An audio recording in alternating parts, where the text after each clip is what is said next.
Welcome to Ancient Geeks, a podcast from a couple of geeks of a certain age who are looking back on the development of geek culture from its inception in our youth to the significance of pop culture today. We were geek before it was chic. Prepare yourselves for the danger room. I am your co-host, Stephen Taylor. And I'm your co-host, the Dark Tom Grant. Oh no, I am life, I am power incarnate. Yes, Anyway, I today on say that Ancient... every morning when I wake up. It's your affirmation. It's my affirmation. So today on Ancient Geeks, we return to the topic of the X-Men in the late 1970s, early 1980s, and to look at the John Byrne run on the book.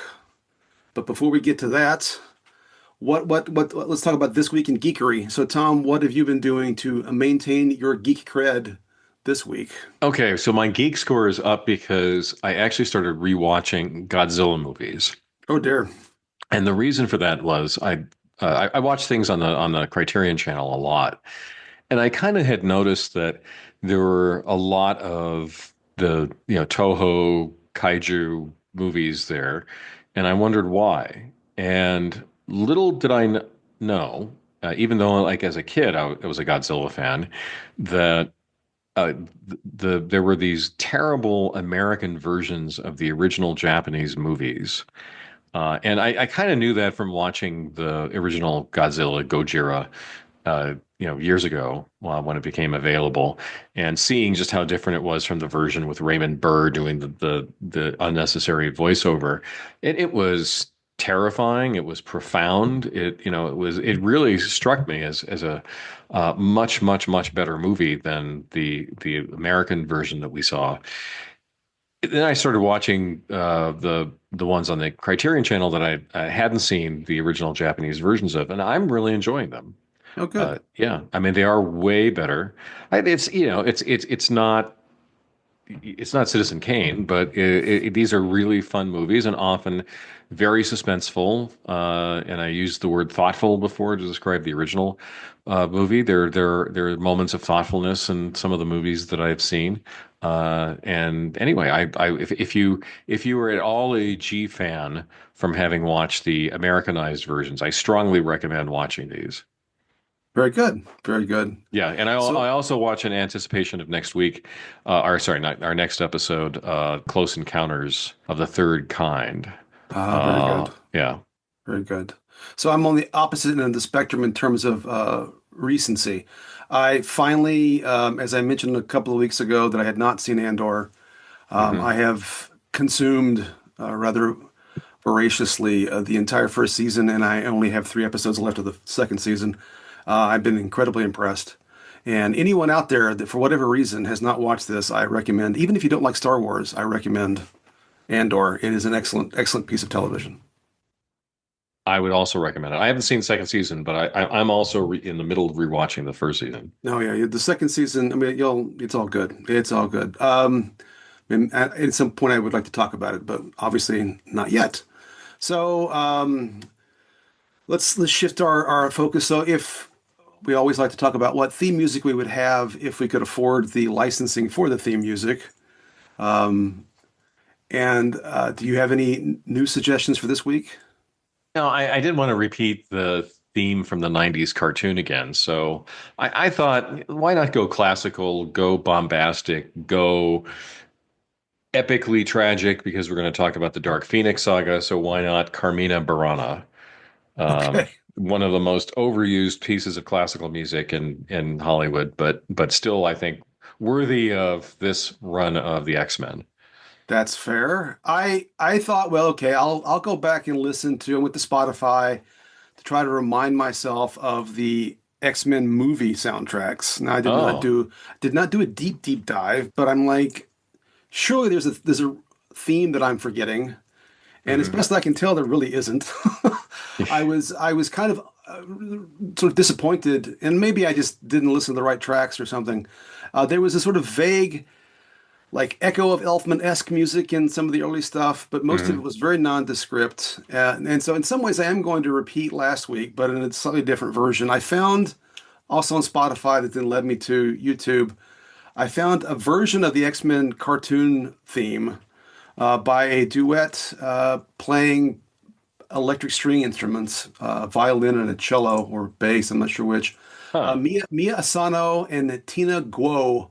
It's a metal inflected, very high energy. I recommend it. I will post it at some point on the Reddit page and elsewhere, I suspect. And then that led me down a little bit of a rabbit hole. They both together and separately do a bunch of genre music that people would recognize, or at least properties they would recognize. Some of it's covers, some of it's other original stuff, I think, including a version of the Misty Mountains using the lyrics or from the poem in the book, but I think maybe they're on music, but I'm not positive. Mhm. Anyway, that's my addition. So, but it was hard to find another really good X music because apparently there isn't any. Well, anyway, so It's a visual, but not a cinematic. there Yeah, you go. the comics are not So we'll see. not a Again, lot of opportunities for good music. And may, if you played the X-Men movie themes to me, I would not identify them no, I mean, I think what's really striking to me as is such. unlike almost any other. I mean, I know there's plenty of superhero music I probably couldn't recognize, but usually when there was a singular franchise like the Batman stuff, you could recognize the themes. Although I'm not sure I would know the themes from from the John Nolan Christopher Nolan movies. Come to think of it, anyway, it doesn't matter. Yeah, So let's shift though to the visual medium here, and let's talk a little bit about what are we going to do here. So we last week we talked about the advent of the new X-Men, which was predominantly written by Chris Claremont. Actually, only one issue wasn't the very first one, John says X-Men #1, and drawn predominantly by Dave Cockrum. Pardon me.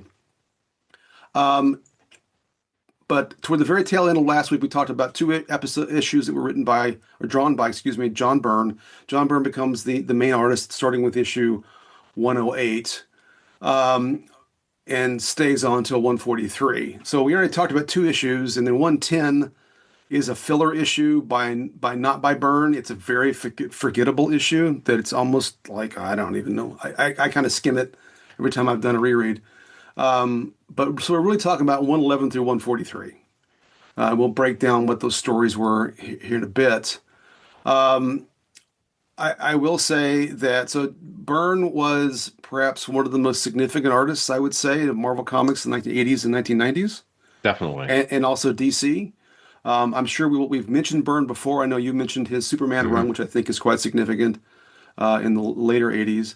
And I'm sure we'll talk about other things he's done, such as his run on the Fantastic Four at some point. He was here's trivia, right? Trivia is his first work for Marvel was the last 7 or so pages of giant-sized Dracula #5. Who knew? Um, I didn't. But his first regular gig was doing Iron Fist with Chris Claremont, Yeah, which is what leads him to the X-Men. On more trivia, Pat Broderick missed the deadline, so Byrne got his opportunity. So kids, wait for those opportunities, and right. or don't miss a deadline. Although I think Broderick was just fine after that. Right. Or somehow incapacitate your friends so you can take the That's right. jobs from That's them. right. That's the that's the Tanya Harding method. Yes, exactly. So as I said, Byrne was very significant for a very long time. He's actually active into the early 2000s. He does some interesting stuff with Star Trek for IDW. I don't know if you ever read any of his Star Trek stuff. It's actually quite good. Yeah, I did. And, one more bit of trivia because I just find it kind of funny. The most recent published thing that I can find was a brief guest stint as the artist on Funky Winkerbean, a newspaper comic strip that has been around for forever. So who knew? There's a novel in the backstory for that, I'm sure. It's got to be. How do you become the backup artist for Funky Winkerbean I after don't know. becoming one of the most recognized and lauded comic artists? And not to have a whole Funky Winkerbean digression, and I haven't read it in Yeah. quite some time, but did you ever read, and I would recommend to the listeners if they're interested at all in comics, there was and he still does it some, there was a guy who did the comics curmudgeon. Do you know what I'm talking about? No, I don't. So there was this guy, it was a blog for a while, and I think now he posts on Twitter, but I think it may link back to to a blog-like thing. It's not as complicated as it used to be. He would go through and he would very sort of snarky but funny critiques and observations about the daily comic strips that he would pick on. Oh, yes, I do know them. Yeah, it was Yeah, hilarious. Like and Mary he Worth and yes, there Rex was a Morgan, MD. great Yes, those stuff are about hilarious. yeah, very hilarious. And Funky Winkerbean, which is really the only way I read Funky Winkerbean at this point in time, had become a truly depressing, like just really morose comic. I mean, for a comic called Funky Winkerbean, which used to be about a kid in high school, Yeah. but it was just, and if you go back and look at the comics curmudgeon and Funky Winkerbean. So anyway, I mean, anyhow, I won't continue this digression, but Yeah, naming your character is important. It's an important step. Like Funky, Winkerbean, autopsy surgeon. yeah, CSI Funky Winkerbean. Anyway, enough of that. Okay. So let's sort of dive into this conversation about the Byrne era, which I mean, I'll go ahead and I'll preface and say is well, I'll hold that I guess for a moment and ask you the question: how would you compare it to the Cockrum era? What strikes you about these two eras? And what was your impression upon rereading the comics? I really felt like the Byrne era was a little bit more kinetic. Hmm. And by that I mean that the plots moved pretty quickly. Yes, The art was more kinetic. Byrne is really good at motion, yes, he is. kind of like Neil Adams in that Yes. way. And so it felt different. It felt like the next stage in the development of the X-Men. How did you feel about it? No, and in fact, it strikes me, and it's somewhat ironic or maybe a little too clever to say that it was evolutionary, since the Hmm. mutant thing is so significant. But yeah, I think there's a clear evolution in both the artwork and the storytelling. I mean, obviously, we have to underscore that, and not to ignore, Chris Claremont is continuity through all of this. Right. It is quite significant, and we talked last time about Claremont's propensity for long developing story arcs and plot points that aren't resolved immediately. Hmm. I think that with Byrne, it felt like this became even deeper, the plotting. And I think, Yes. and I'll not to anticipate a conversation a little later, or a topic a little later in this conversation. I think we can look at some of the work he did later and kind of understand his influence. Hmm. And his I mean, clearly his writing capacity is always hard to know, at least as a kid, looking at, okay, so they're co-plotters. What does this mean? And I didn't understand what the Marvel method was at the time. We know that, the artist would Yeah. draw the stuff and the writer would fill in the blanks. So the artist has always been, in some ways, a co-plotter with the writer. But I think it's quite clear in looking at Byrne's later work, Fantastic Four in particular, but also some other things that he did, that he really is a good writer in and by himself. Right. And he was clearly a fan of Marvel Comics continuity up to the point where Yes, he took over as the artist and somewhat writer of the X-Men. Because yes, they'll name drop things or they'll use characters that haven't been used for a while. Anyway, it's clear that he really was a fan as well yes. as a professional. So I think that Cockrum deserves a lot of credit, obviously, for creating the early visual language of the new X-Men, and he Hmm. does come back on a subsequent run that is of significance. But Byrne to me just elevates the whole experience. Yeah. Um, Good word. Elevates. yeah, and and in rereading all of these comics, the first Cockrum run and this first one, main Byrne run, he does come back to do various X-Men properties in the future, or relative to this point in time. But this is what really made the X-Men what they were at that moment in time to me.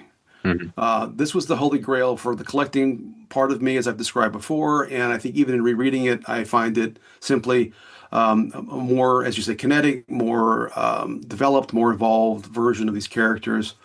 I felt like the world felt more lived in some ways. I mean, they started to establish parts of it, and Right. Claremont deserves credit. Various like side characters, Moira McTaggart, and sort of the lesser X-Men affiliated characters like Havoc and Lorna Dane and Jamie Maddox and all those guys.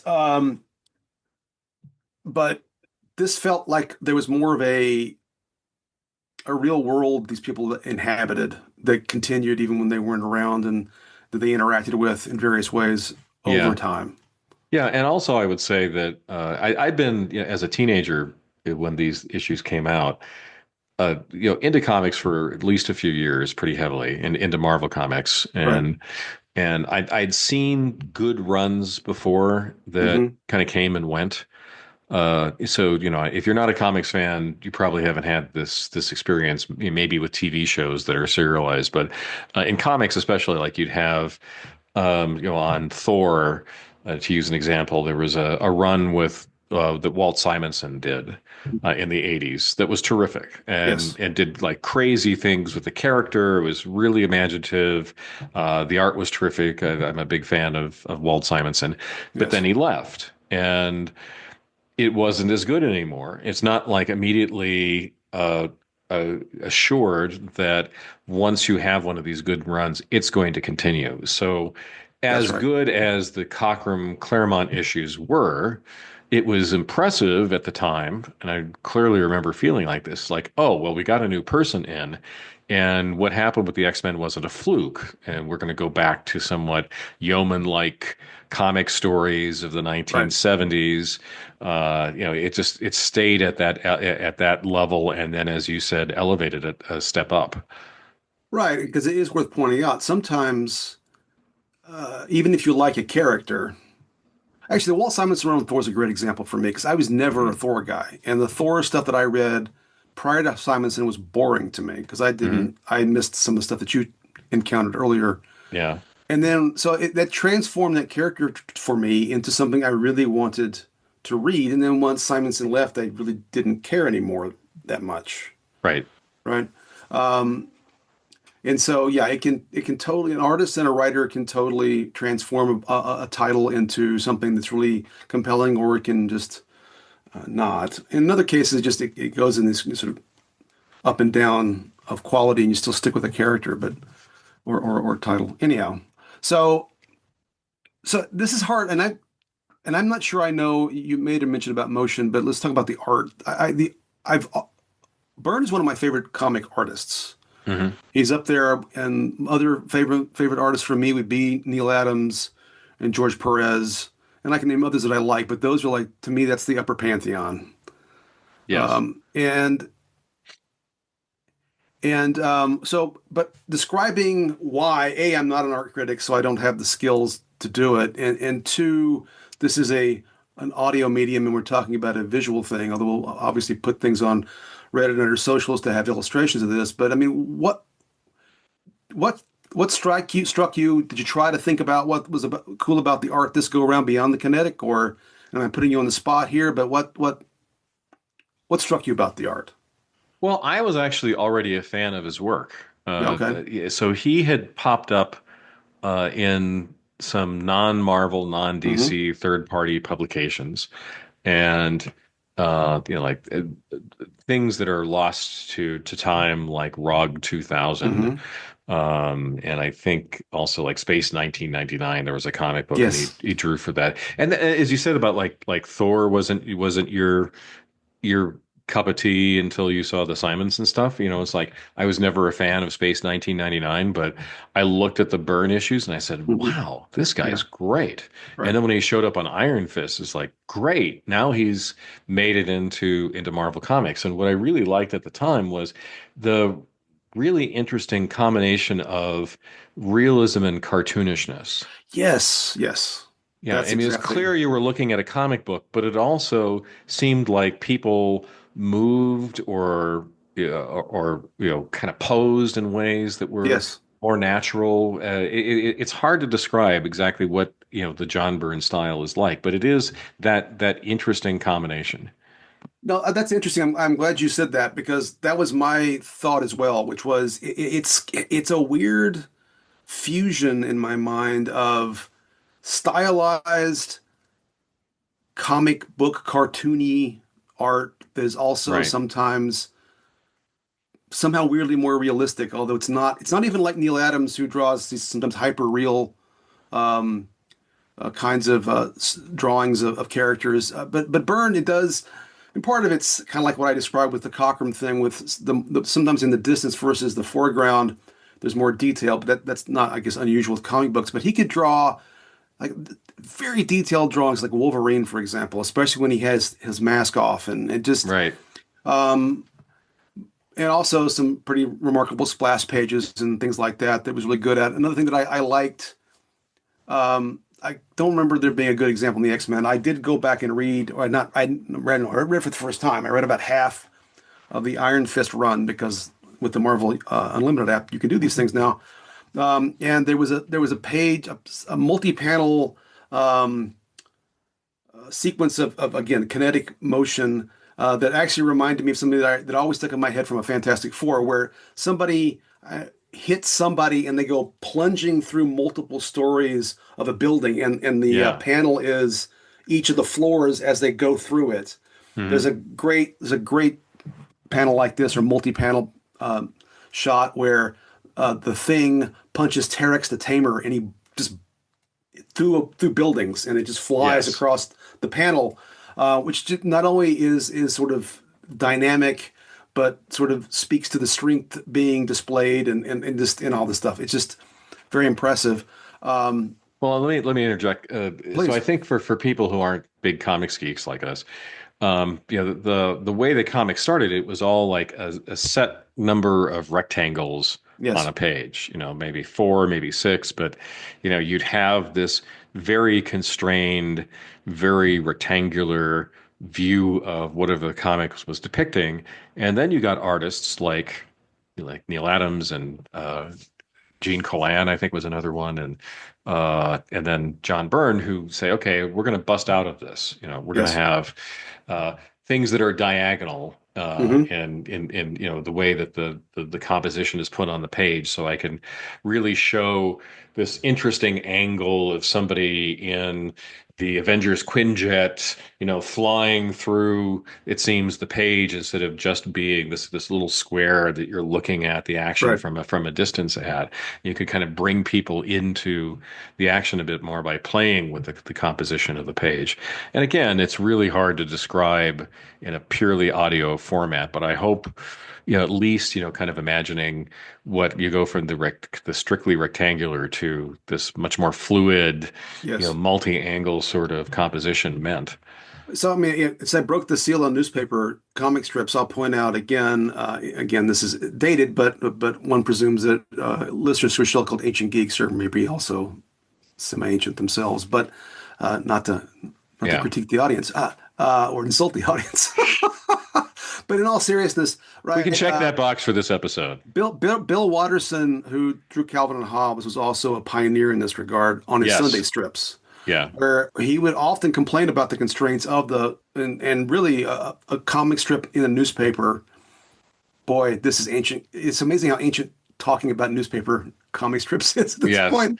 That was a real constrained format, right? It's often, three panels or four panels, depending on, or two panels, Hmm. depending on the artist, and or maybe one in some cases, like a Far Side or a Family Circus or something. But there was clear constraints, and old comics used to be that kind of constraint.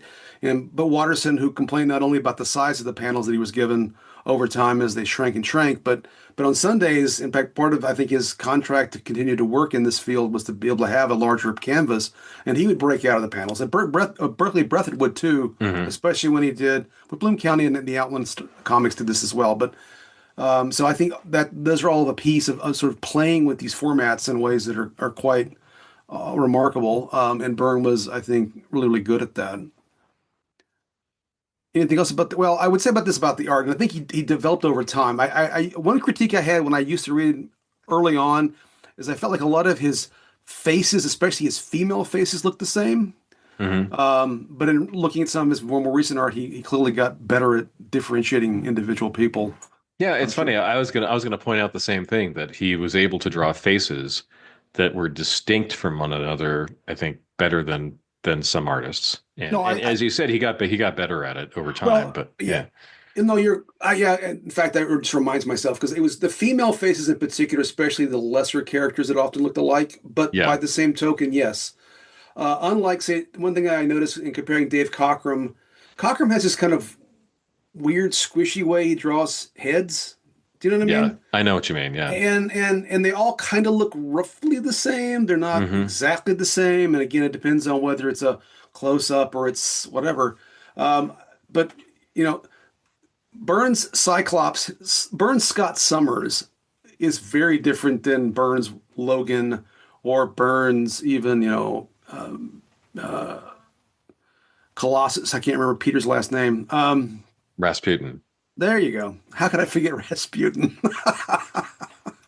And so forth and so on. So yeah, I mean, that's I think that is true. I just noticed often that there were sort of these side female characters that often look very similar, but that's a very minor critique. Anything else about the art you want to talk about? Oh, definitely. So I would say the other thing that was really striking about Byrne was he could draw basically anyone. Hmm. And by that I mean there were artists before, and I include a lot of people I really love, like Jack Kirby, who could do like maybe they could draw superheroes, but they couldn't draw ordinary people as Oh well. yeah. Or like I mentioned Gene Colan. There's this guy with this very fluid uh, art style, and he would like be good for drawing Tomb of Dracula. Hmm. And when Dracula would jump out, when Yes. Yes. the cape would be flowing and so forth, and then the vampire hunters would be fighting with him. I mean, that was certainly what he was good at, but like he couldn't draw Galactus, Hmm. or he would be the wrong guy to draw the Fantastic Four fighting Galactus. Right. Where Byrne always seemed to be capable of drawing anybody really well. Different superheroes, Yes. men, women, ordinary people. It Well, just, it just, he was really good at all of it. you go through I mean, not a non-exhaustive list, but just what you're saying, I'm thinking, right? He had the X-Men run, um, his Fantastic Four, and all that goes along with that, including things like Galactus and Doctor Doom and all those characters. But Mm, he's done the Avengers. He's done Superman very well. He did Wonder Woman, yeah. Captain America, um, Batman, and the Star Trek characters, the TOS characters in particular. And it is very well done all the way around. You're right, and just drawing distinctly different people, like Prime Minister Trudeau of Canada, the first one, Yes. and things of that nature. So yeah, I agree. He hit range, Yeah. And it was absolutely. interesting. We're going to talk about some of the alternate history of this period that he Yes. drew, but it's Hmm. interesting to see like just his pencils before they were Yes. inked by anybody, and just how he framed things. And like artists will draw lines to kind of indicate the perspective or the angle at which. Anyway, that was really interesting. You could kind of see where all of this, overuse the word further, kinetic energy Yes. came from. Yes. Lots of, but I think in that work you do see that. And again, it's hard to totally judge pencils versus finished inks, but I think that work that we'll again talk about more in a moment shows the evolution of the individuality of the characters even more Yes. than in about, what, 40 years later. Hmm. I guess Yeah. people should improve over time. Yeah. Oh, and the other thing I'll say about the art, so sorry, No, no, go right ahead. is he got the perfect inker for him, Yes, Terry he did. Austin. Terry Ross was And fantastic. again, for people who are in comics fans, there's a person who will pencil the art, and then there is somebody else who's going to ink it in. So what you see on the comics page is the final version that's been inked, and also there's a person who Yes, colors it. And very often you'll get people who are inkers who just aren't the right fit for the yes. artist. Oh, yes. Uh, you They know, can ruin their pencils. completely ruin them. Like I mentioned when we were talking about the Fantastic Four several episodes ago that Jack Kirby's art often fell victim to Vince Colletta, who had Hmm. this very scratchy, weird way of Hmm. inking things that just completely ruined the way that Kirby's art should have worked. Yes. And so that might have happened to John Byrne during this run of the X-Men if Marvel had given him a different inker, but the guy that inked most of these, Terry Austin, was really good. It was Perfect really for good. him. No, Yeah. yeah, I did mention in a previous episode, but it's worth pointing out here, right? When Burns' early work on Fantastic Four before his classic run. Joe Sennett was the inker for a lot of that, and it really Yeah. made him look more blocky than was appropriate.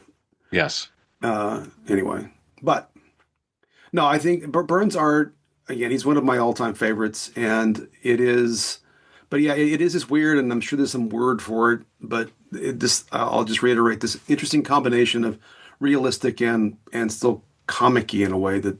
But you're right. I was going to mention that reminds me some of the his characters like Cyclops is a good example, but it happens with a lot of characters. They look lean. They don't look, but they look like more realistic in some ways. Again, how Yes. they stand, their proportions, um, and the way they move on the page is quite remarkable, actually. But oh yeah, one thing about the coloring, I did find out that apparently he's colorblind. So I guess you do not want him coloring Oh, his own work. no.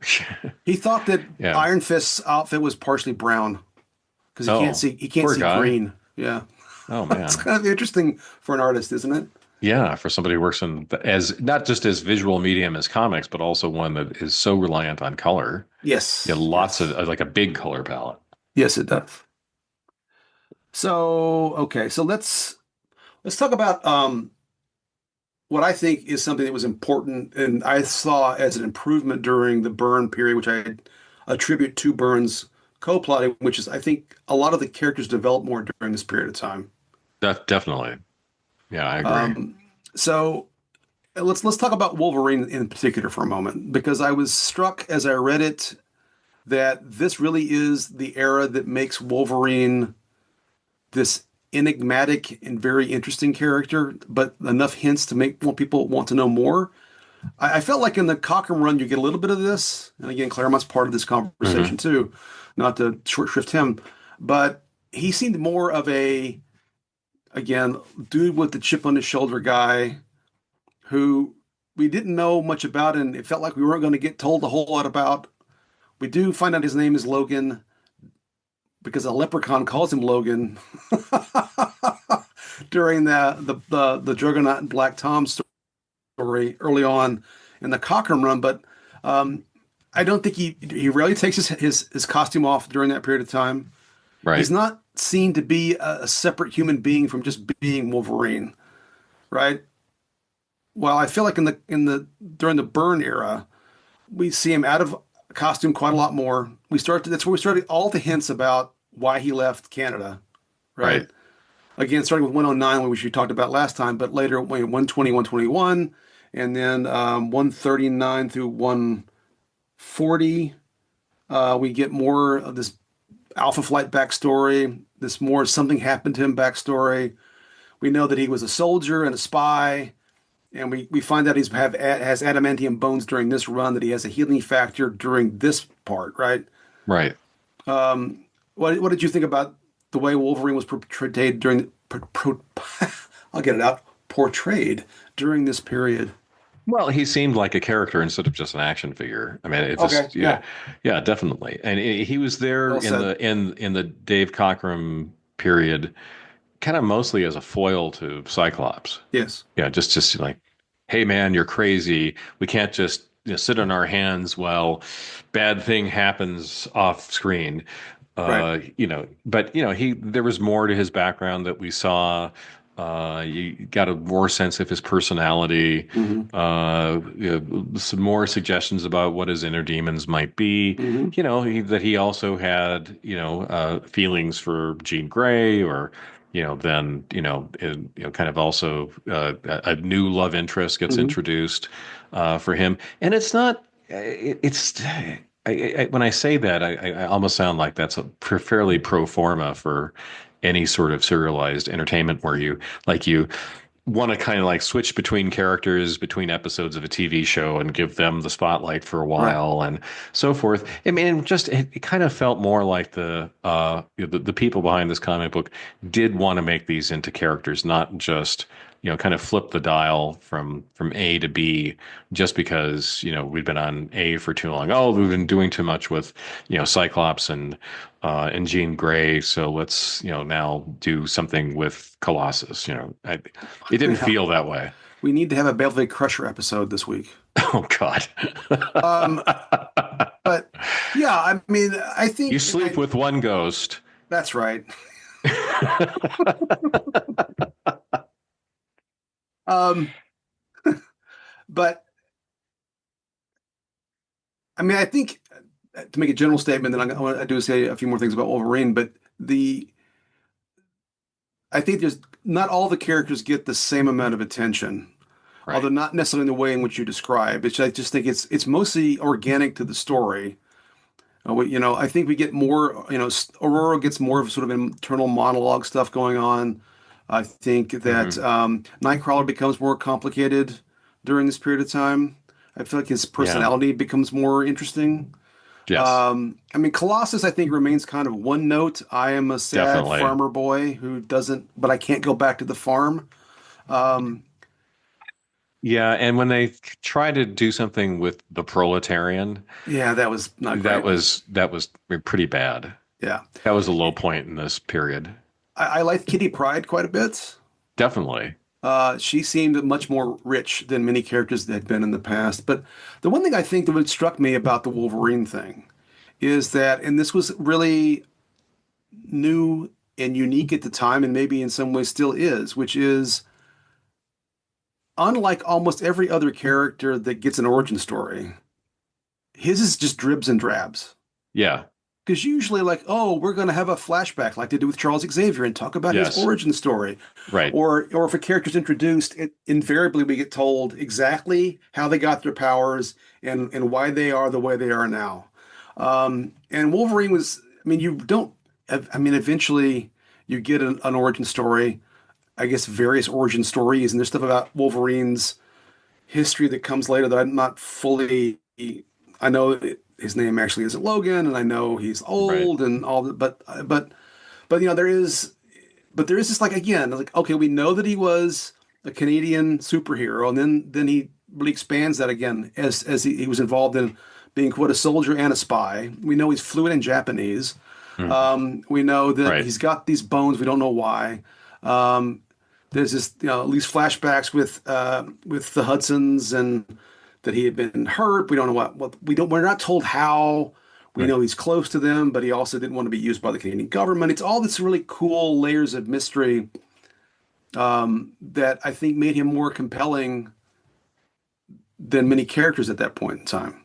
Oh, definitely, definitely. And it's clearly they realized they had a lot potentially to work with, and as you said, they decided not to kind of do it all in one big rush to, Yes, kind of fill in all the backstory, the secret origins of Wolverine issue. Um, yes, which they and eventually do kind of later, but in a different book. But yeah, well, yeah, yes and no, right? So you had what seemed at different times and this is kind of presaging. We're going to do eventually a Wolverine yes, episode, yes, but what seemed like with the Weapon X hmm miniseries, where you saw like how he became this this sort of super weapon with the adamantium plated bones and claws and so forth. But it didn't tell you everything about the No, character it did not. It even did not. then. Even Yeah, that's then. true. The other thing, by the way, I'll say about the writing at this time. So usually I skip over thought bubbles when I'm reading Mm, comics. mm. Yeah, that's a painful admission for a comics fan, but often, it's very uh, just uninteresting. Like I must overcome this situation. It's like Spider-Man. Just like, oh my God, I've got to catch up with the villain as he's crossing New York City. I have to get this girder off me that fell on me during our super battle. But the thought bubbles in the X-Men, and this wasn't just in the Byrne period. And That's I'm true. this is where I really want to give Chris Claremont some big props as a writer. That you really got to see revelations about the character in Hmm them. You got to see how that character looked at the world differently from other Yes, characters. yes. It was interesting. And so even on this reread, I found myself, even though I knew what was going to happen in the story and so forth, and it's like let's get to the big fight. That I was still taking time to read what the character was thinking. No, that's I was specifically thinking about that. I didn't think about it in that way. Uh, but a lot of the stuff with Storm is in thought Hmm. bubbles, and that's really Yes. what I was saying, inner life, excuse me. But yeah, I think you learned about the characters. It just, in general, the character development in this period just felt a little more real and a little more complex. Again, like they had a world they lived in, unlike other super team books where they were all just had come together to do this thing they were going to do, and then had Right. other lives that maybe you read about in their other comics or something. But anyhow, anything else about characters you want to talk about? I don't think so. Okay, so there are a number of storylines during this run. So let's talk about the ones we like the most and maybe the ones we like the least. Okay. So for me, on I like the most, I really like the Savage Land because I'm Okay. a big Savage Land fan. I'm a sucker for dinosaurs. So what can I say? I'm an overgrown child. Uh, so the Aren't we Savage all? Land, if you don't, for listeners, if you don't know this, is this sort of Edgar Rice Burroughs like setting, that dinosaurs are there, and there's some superhero overlays on that. And so regularly Marvel characters, especially the X-Men, would go back to the Savage Land for some reason. And anyway, those are always fun. That was good. You mentioned Kitty Pryde. I really enjoyed Kitty Pryde. I enjoyed it at the time. I enjoyed Kitty Pryde on the latest reread. Um, we'll get to the death of Phoenix Hmm. here, but I thought the interesting I stood out to me like near the end of this run, like Professor X not really kind of fitting in with the X-Men anymore. That was really good. Yes. In fact, Professor X, I wrote down in my notes, is Xavier is a bit of a jerk. Yes. Um, and actually that dates back to the Cockrum era, where this is not Chris Claremont's finest hour at writing, but when Jean's in the hospital the first time, and Xavier wants to send the X-Men to take care of something, and Scott wants to stay in the hospital with Jean, and he tells Xavier Hmm. he's not going. Right. Xavier gets all mad and calls him "you cur," and then, Yes. and then he gets all mad at him for not listening to him. I'm like, what an odd formulation. But then there is a confrontation in this run where Xavier's been off in space with his space girlfriend, Right. um, and Space Chicken Girlfriend. there it's just space chick really is appropriate. But and he's all mad at Cyclops because he hasn't led this X-Men the way Xavier led the original X-Men. Right. And yeah, Xavier is kind of superfluous is not the right word, but he's on the edge. He doesn't really fit in with the team. Right. Yeah. So that was really good. The more I thought about it, the more I liked the Proteus stories. They were Okay. horrific. Yes.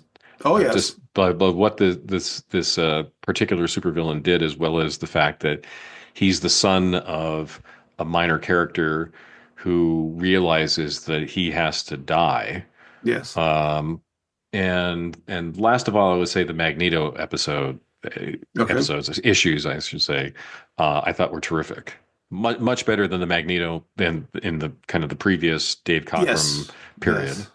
No, and I think that's in some ways Byrne's influence. I think Byrne does a really good job with the sort of the big maniacal significant villain like Doctor Hmm. Doom. His Doctor Doom is still the best Doctor Doom in my mind. Yeah. And in the way he writes Magneto, which again comes up later, I think it reflects this. And yeah, I think it's more higher stakes stuff and more impressive. I don't know. Magneto is Hmm. more terrifying in some ways. Um, anyway, yeah, I so the ones that I so interestingly, I'm going to pick almost. I agree with the stuff. The Purdy stuff was actually I thought it was okay, Hmm. but good. I think I partially got the sort of psychosexual implications of having absorbed the abusive father and all that was kind of disturbing. Yeah, it was really disturbing It was very rereading disturbing. them. Yeah. Although, okay, side note, what is Moira? What is she wearing? What is that outfit? And why it just makes no sense. I don't Um, know. anyway, Days of Future Past is one of my favorite all-time Oh yes, comics. I God, how could I forget Days of Future Past? Yeah. That was one of the first ones I read in this era, and I was, and it's just a great story. I love the Sentinels. I love all the time travel stuff, and I'm just a sucker for. I keep saying it. All the Alpha Flight stuff. I just love it. I don't know what it is why I love it so much. Hmm. It's not like high storytelling. I just love the whole Wolverine background stuff. I love the interaction of the characters. I love those characters. And so anything from, again, 109, 120, 121, and 30, 139, 140, all this stuff with Logan in particular interacting with uh, with Vindicator and with Heather Hudson and all that stuff. I just really enjoy that stuff. Um, and then the, in some ways, it's maybe a cop out to pick it. I think 137, which is when Phoenix dies, is in some ways the zenith of all this stuff. It really is a very impressive Yeah. comic. Very well told, very well drawn, emotional, and obviously significant. So in some ways, the whole Dark Phoenix stuff from I guess 135, 136, and 137, although it's peppered out throughout the run. But I think one thing that struck me too, before I asked the question, what your least favorite was, um, and again in comparison to the Cockrum run, even the stories to me that were lesser stories were still really entertaining. Hmm. Now, I Yes. agree with you about the whole proletarian thing, but I still liked that arcade two issue run. Hmm. I liked, you know, I really enjoyed it's part of the Magneto thing, but really it's the first issue before Magneto becomes prominent where they've been kidnapped by Mesmero and the Beast is trying to find them. I really enjoyed sort of all that Oh yeah. stuff. Yeah. And just there really aren't, so I ask, I mean, maybe this is the way to do this. I mean, what's your least favorite part of this run? So I put down the Moses Magnum, Mm-hmm. the guy who can generate earthquakes. That was Yes. just kind of boring. I don't know that. I agree. That was like it could have been an issue of Marvel team up. Just like one of Yes. these Yes. very cookie cutter. Let's have a villain who has a different superpower than some other villains we've had. We'll put it through the paces about some world spanning threat and get it resolved. It felt I don't know. No, it was, that's probably I mean, I always liked seeing Sunfire, but I agree Yeah. Moses Magnum was just not he was the least interesting villain of the entire run. Oh yeah. And So I agree that that's kind of meh, that yeah, he storyline. wandered in from Marvel Team Up. I mean, I that's Mm, just anyway. yes. So I wasn't a fan of that. I am weirdly going to take a contrarian opinion about part of the Hellfire Club run. Go right ahead. I the sort of Regency romance element of like what Jean Grey was Hmm. experiencing, that just kind of went on a little long. I thought. I thought that if it was a little dragged out and it wasn't that interesting. I mean, it's critical to understand why she becomes a villain, Yes, it is. because he's deliberate, because this guy who's manipulating her with illusions is kind of deliberately trying to unlock the kind of the less laudatory parts of her personality. But at the same time, it's just like, okay, already. I remember feeling relieved when finally she started talking about it to somebody. Yes. So on the one hand, I liked like with the stuff we talked about with Claremont, which is this gets seeded early on and takes a while before it comes to Yeah. fruition. I do appreciate that, but um, you're having hallucinations and you think you're seeing your past lives. You think maybe you should tell somebody, Yes. and so that part drove me. I mean, I know she eventually does, but it's way late in the game, Yeah. And and it's I happening at critical moments too. yes, yeah, Like it's not, yes, yeah, it's not just like, oh, I woke up this morning. Was that a dream that I was yeah. experiencing? It's like in the middle of a supervillain battle or Oh yeah. yeah, just some other, critical moment. And wow, that just like it It wouldn't work seemed for me. irresponsible, and Yeah. again, it's kind of like it reminds me of Star Trek stuff. Like if you know that it's possible to encounter temporal anomalies Hmm. and you think you're experiencing one, maybe you should tell somebody. Right. You It's think that not would be like part of like training for yes, Starfleet? yes, You yeah, may be experiencing a temporal anomaly if dot dot dot. yeah.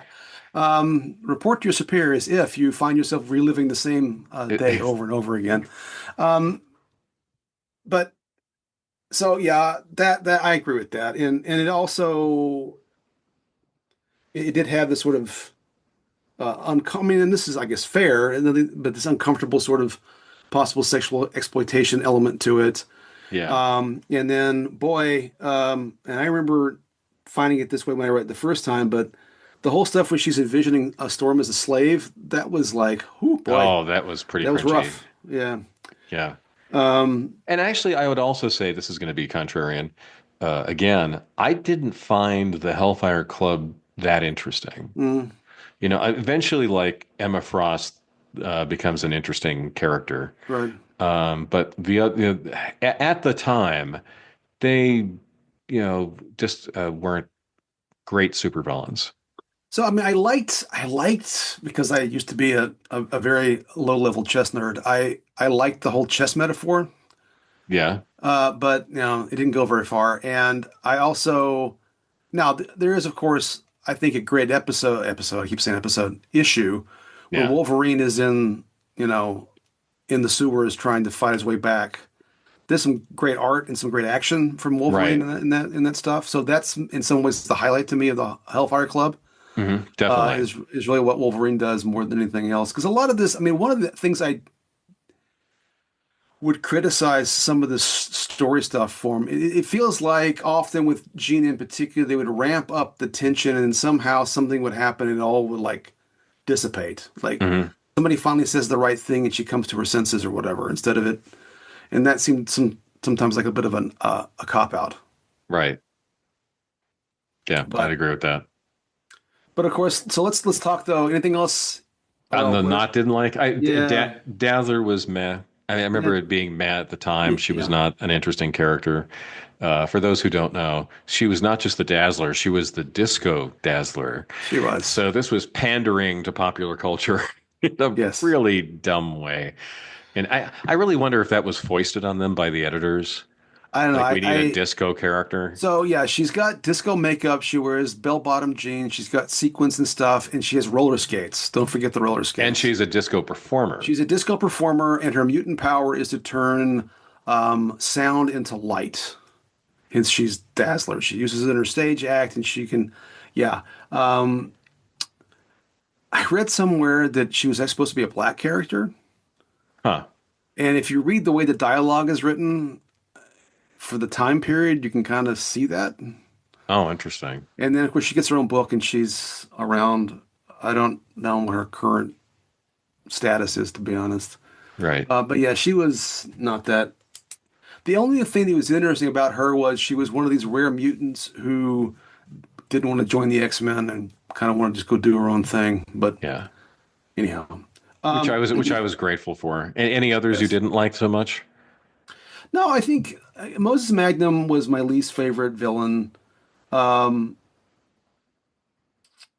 I wasn't like super impressed with the origin of Professor Xavier's story. It didn't really make a lot of sense to me in terms of an origin story. Hmm. But it was all fine. I mean, Yeah. It was um, funny. I liked Arcade a lot at the time. I'm less enamored with him now. okay, well, no, he's annoying, but you know who could play him if we were going to do a movie? Who? Tucker Carlson. Oh man. I did not Oh man, anticipate that. I did. no, I didn't think Okay. you did. But there is with the bow tie and the maniacal laugh and the hairdo, the whole thing. Oh, the laugh. Okay, that's actually Oh, fairly brilliant. Okay. oh my God, it's just I just kept seeing Tucker Carlson, and then there's one frame I've saved. I'll post at some point that Yeah, really okay. really gets it. So let's talk a little bit about Dark Phoenix then. Yes. So I think this is like a monumental storyline in Marvel Comics, Yes. really Yeah. comics in general.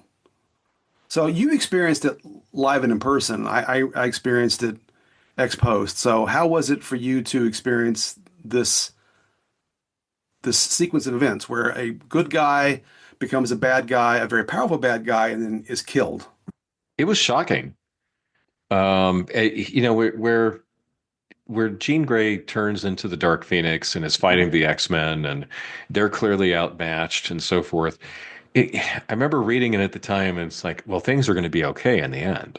Right, Yeah, right, right. they're like Professor X will figure out how to monkey with her brain somehow, or whatever it takes in order to come up with an outcome where we'll go back to some semblance of normal. And this was interesting that that Claremont had already killed off an X-Man practically Yes, right away in the yes, in the new X-Men. So he showed that he wasn't willing, that he wasn't hesitant to do that. But to take a major character like Jean Grey, who was the centerpiece at this point of yes. the X-Men and the Dark Phoenix storyline, that was not expected. And I remember like reading that issue, the fight in the blue area of the moon, and then with the Imperial Guard, and then she basically engineers her own death because she wants to sacrifice herself to keep the universe safe.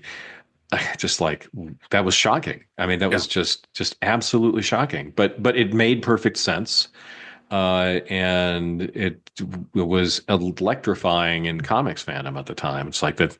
I remember like everybody who came into the store wanted to talk about that. I Not bet. surprisingly, yeah. Well, I mean, the end, and it even says on the cover, Phoenix must die, but obviously no one believed it when they got the comic that she Right. was going to die. Comics would I say things like that a all the lot. time, yeah, Yeah. yeah, absolutely, absolutely. So the I think what is interesting about it from a storytelling point of view is it's one of these rare circumstances in comics where, or just genre in general, right, where a truly unsolvable problem exists, and the only Hmm. solution is to destroy somebody, kill somebody, Yeah. and usually, as you say, at the last minute, someone figures out that if you get this hypo spray or have this psychic attack or Hmm. say the right words, that it's Right. okay. Yeah. And Doctor Strange would come in and yeah, yeah, yeah, cast a spell, and everything would that's be right. hunky dory. Or it's a time travel story where somehow you go back to the beginning and fix it, and then none of it happened. Right. Um, It's all a dream. Solid. Who shot Jean Grey? Well, Jean Grey did. Anyway, but regardless, Now, yes. how did you experience? I mean, did you So know that was going to happen when you? no, I didn't. Like I said, this was I couldn't. I'm almost entirely certain that I read 137 with no background whatsoever. Mhm. So it was like but I knew that it was a big deal from what I had read, and it was like, oh, okay. It was that issue that made me want to go back and get everything that happened prior and to figure out how you got to that point. Yeah. And to understand if this was so good that maybe the other stuff was pretty good too. Hmm. And now, of course, as we know, the she does come back eventually and has been around for a very long time. And there's various convoluted ways in which that's been the case, which is in some ways I think unfortunate, right? Oh, it was a terrible mistake. Yeah. A terrible mistake. No, You know. tell me more. Tell me more. Well, so again, this is going to sound, you know, a little jejune on my part, but we had to kind of process the death of Jean Grey, right? Right. Because it had implications not just if you like the character or if you like the X-Men, but like, gosh, maybe Marvel Comics is taking this attitude where everything isn't going to reset Right. back to where it was. And people are having these battles, where they're throwing firebolts at each other, or warping time and space and so forth. And someone might get actually critically injured in a way that they don't come back from, or might actually get killed. And that raises the stakes for what you're reading. It makes it more exciting knowing that that could happen. And to bring her back was something that nobody asked for. Nobody, right? If Hmm. you were an X-Men fan, it's like, okay, that was what made these issues so great, was she died heroically after doing some terrible things. We should mention Right, right. she was That's right. responsible for the death of billions, Yes, and she stayed dead, yes. and that was good. I mean, not good for the people who cared about her, but good from a comics fan standpoint. And then they brought her back in such a really dopey way. The explanation for how she came back, which shows up actually in some of the alternate history It does. Yeah. issues we're going to talk about, was just very unconvincing, and it just made it feel like it was the one of the first occasions where the people who control an IP really don't want to let it play out according to its own internal logic. They want to just impose things on the stories for commercial reasons. Like having Disco Dazzler is a very, very minor irritation. Just like, okay, we're pandering to people who like disco in the 1970s. Okay, that Right. didn't work. But now just kind of like saying it's anybody can come back at any time, completely fine. Just in a little way ruined my feelings about Marvel Comics when it happened. Wow. No, okay, that's fair. But yeah, I mean, multiple thoughts come to mind. One, I'm glad you mentioned I mean, she blows up an entire planet Yes. and and so that was kind of to my point about you've created a problem that really the only solution is the character has to be there has to be some justice of some kind, right? Right, which is Um, usually that, by the way, looking at the X-Men of the times, was usually Wolverine's position, yes, and so he was sort of the Worf of the X-Men, like everyone say, "Oh, come on, yeah, that's right, that's right. we're not gonna listen to you," but but here, he was right. Yeah. So, and really, there has to be some kind of reckoning for all this kind of stuff. And yes, the resurrection itself, um, one, I think it emerges in actually in an issue of the Avengers and the Fantastic Four, as memory serves. Yeah, And it really sets the stage for them to create this comic called X Factor, which was all the original X-Men reunited and sort of in their own team again. Um, which again and is just completely artificial and yes, forced, and yes, it just was. just just just to sell more X-Men related comics. Yes. And it felt to me at the time, and I think it's still true, that the goal was simply they, somebody decided they really wanted to have the original X-Men on a team, and the only way to have the actual original X-Men was to bring Jean Grey back. Right. Instead of trying to find, and there were I read some stuff about some other possible characters, maybe her sister and some other possibilities. Well, we should kind of wish they'd done that. But what it does too is because the simple explanation without getting at all the comic book mumbo jumbo, right, is that the Phoenix Force, when Jean Grey is saving the X-Men early on, 101, I think, they're crashing the space shuttle. That's when she emerges from the bay as Phoenix. And they just assume her powers have been augmented, but really it's supposed to be that the Phoenix Force is a separate entity, and that it wanted Jean's powers and duplicated her body, and then she was in a cocoon, as I recall, that kind of looked like the one that Adam Warlock was in, but I may be Yeah. misremembering that part. And was in Hudson Bay for like however many years before she was found by the Avengers. But that means, right, that everything that happens throughout all this we're talking about, that's not really Jean Grey. It's this Right. duplicate, which really makes the Hellfire Club story kind of weird and negates all of the emotions and relationship development with Scott Summers and everybody else who's involved. You said it. And then even worse in some ways, and this is beyond what we're talking about now, but there's a whole development for the Summers character. He gets married, he has a child, and then they decide to bring Jean Grey back, which then he then leaves his child to be with. It's like So you're kind of gross, aren't you? Your old girlfriend's back, so Yeah. it's I don't know. So it really took a lot of interesting storylines and made them either kind of negated or created very strange, convoluted elements about what they had already developed outside of her not being present. Yeah. So that That is an was, excellent yeah. point. So, It, go ahead.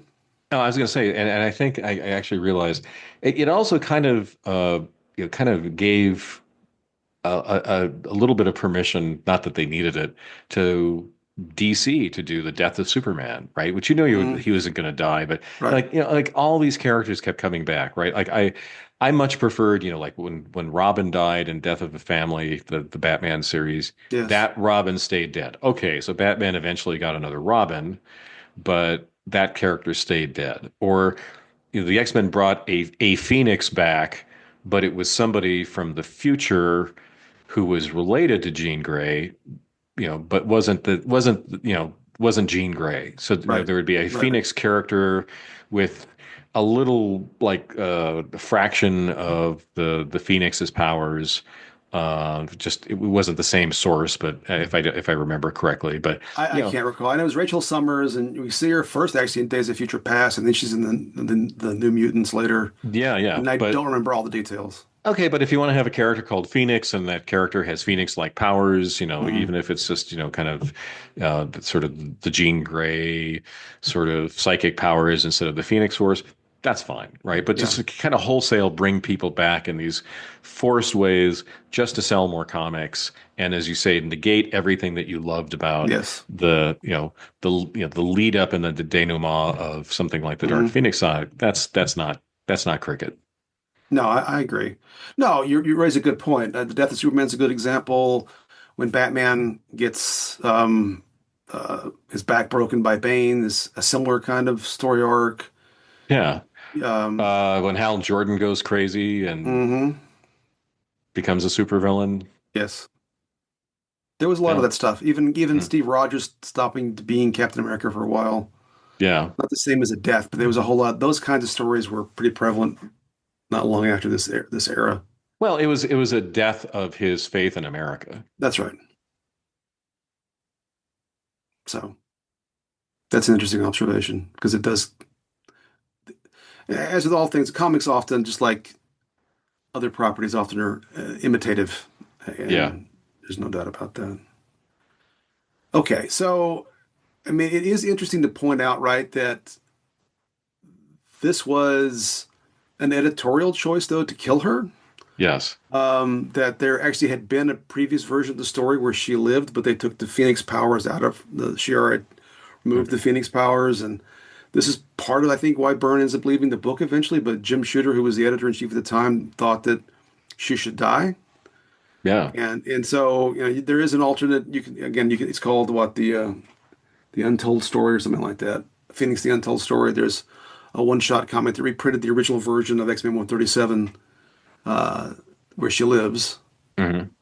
And then that in some ways can lead us into talking about the Elsewind stuff. But let's before we do that, is there anything else about either Dark Phoenix, the saga itself, or just about this 111 to 143 run of the comic that you'd like to talk about? No, I think I've said everything I want to say. And how about you? Are you good? The only thing that it's a very minor thing, but it struck me rereading it that all of the original X-Men eventually participate.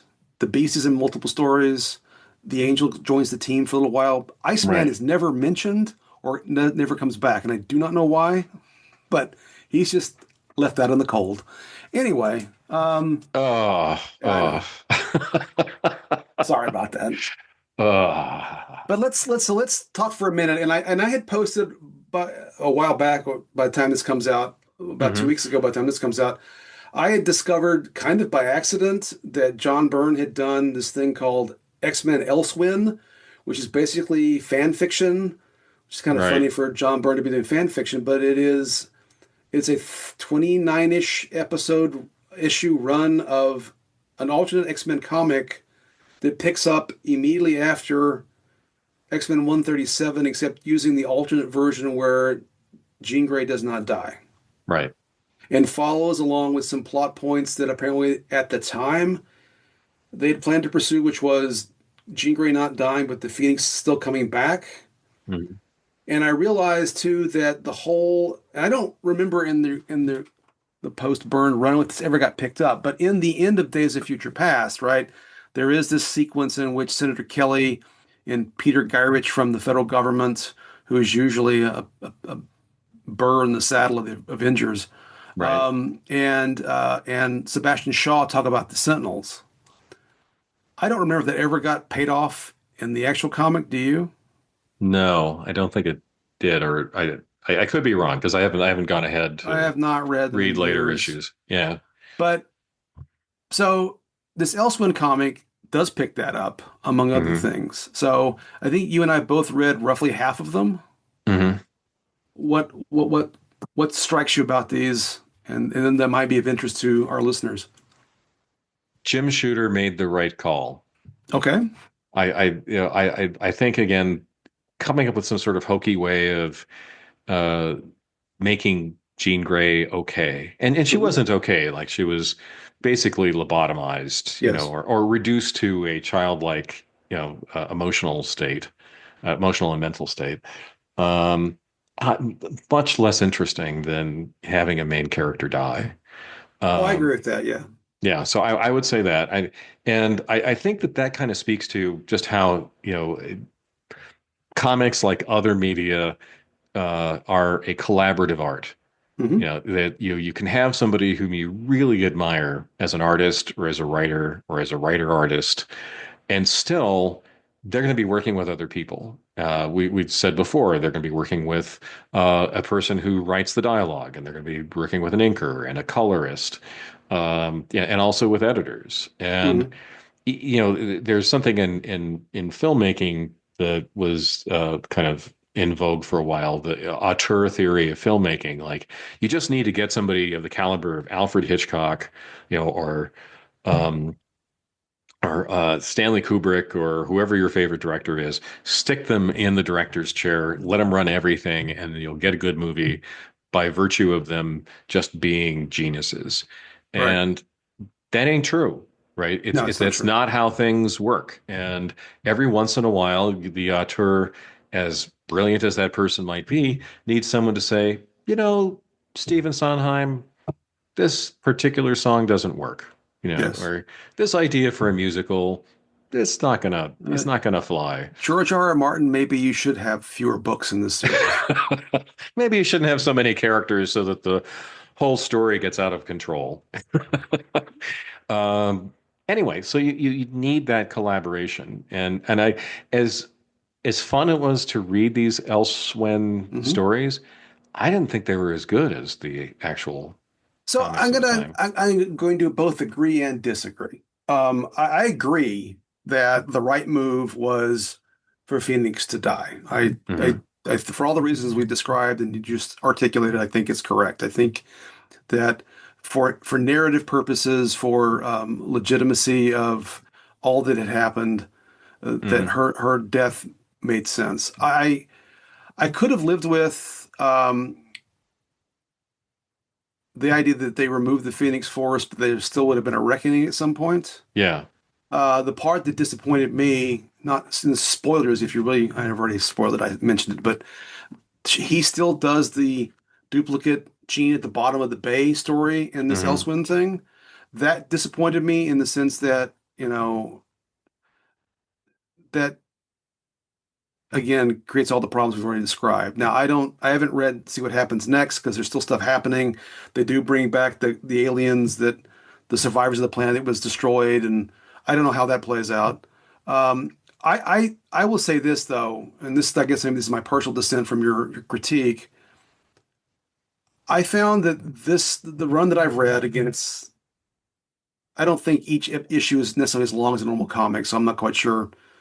But the 16 issues that I've read to this point, I find to be more interesting and compelling than the 16 issues that happened after Byrne left the X-Men. Okay.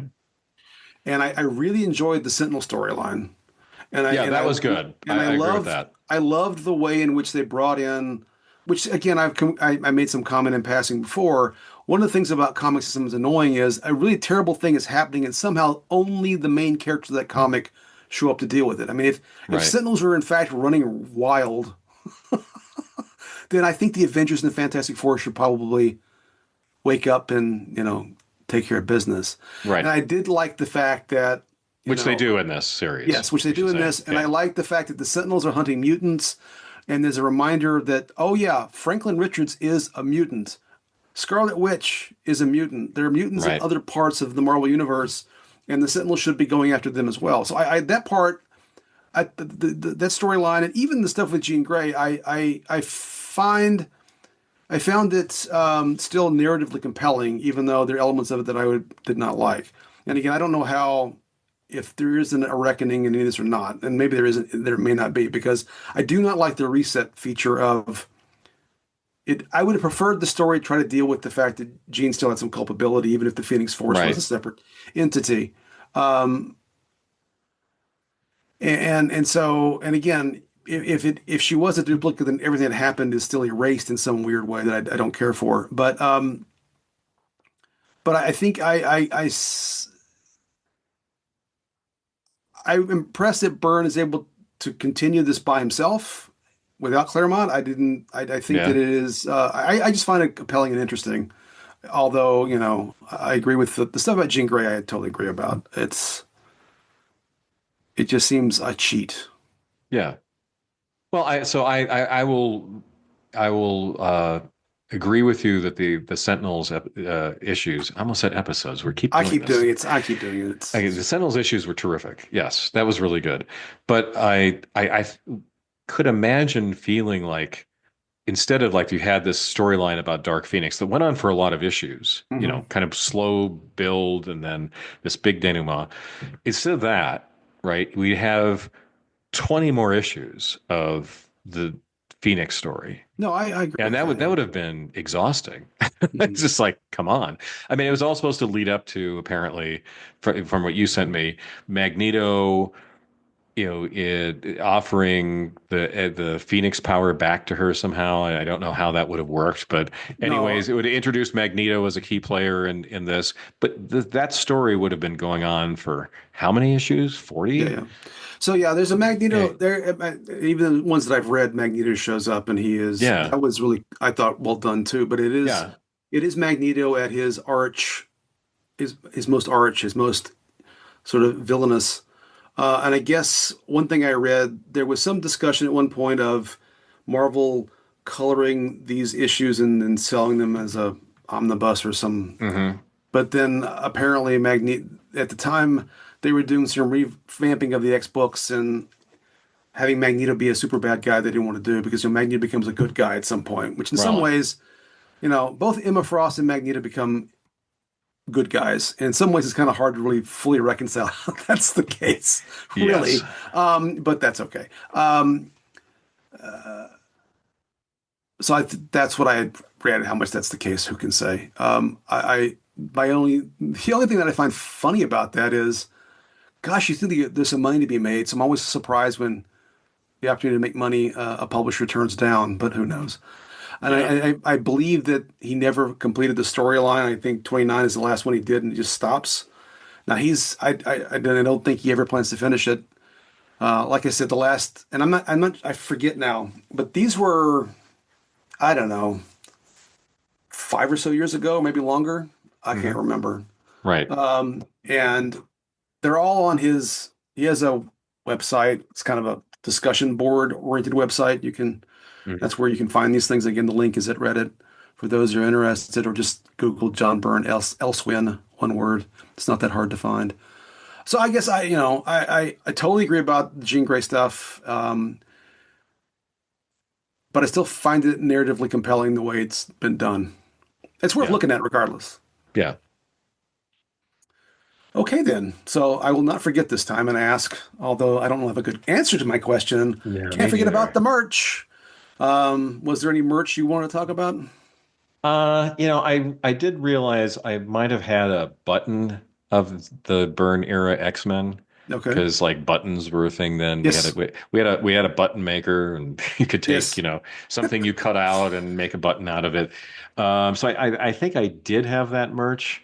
How about you? Did you have anything else No worth merch. No, mentioning? the merch again. It's just the books with the merch, and that was the only merch that mattered to me. Right. There really wasn't anything to buy that I can recall, but Yeah, yeah. And I was thinking about what I wish I'd had, and this is really fantastical, but because it's no such thing existed at the time. But like, if you had like a Phoenix Memorial hologram, like in the yeah, comics, it would have like there'd be a little box and it would or project like it the Tasha upwards. Yar thing. Yeah, something like that. Yeah. Yeah, and I mean, then I might have done posters. Posters. I never had a lot of posters, but a cool John Byrne X-Men poster would have been nice. yeah. Well, I mean, posters are a funny thing, because like I certainly had posters before I got married. Well, yes. Okay. Excellent point. I finally, and I think I sent you a picture of this a couple of weeks ago. I have some posters, some of which have been in storage for years, that I Yes, finally have put on the wall. But you know where they are? They're in my workroom in my garage. right. Where So they will yes, stay. I do have a framed poster that my wife and I, we were in DC 30 something years ago, and it's from the National Air and Space Museum. And it's the Starship Enterprise, the movie era Yeah. one. And I actually have that mounted and framed. That's the only that's in my office. But yeah, it used to be in my university office for many years. But it's so there's that. But Yes. it ain't going anywhere else. No. All right then. Well then, I think we've completed this week's discussion here on Ancient Geeks. We thank you all for listening, and we next episode we'll be talking about monsters. We have a special issue episode coming up. I did this. Well, I more can't. than monsters. Yeah, Are we more than talking monsters. about the weird The 1970s? weird 1970s with UFOs, Bigfoot, you name with it. our first guests from the Monster Talk podcast. So we're Looking looking forward forward to to it. doing that. And we will see you on the internets, folks. Take care.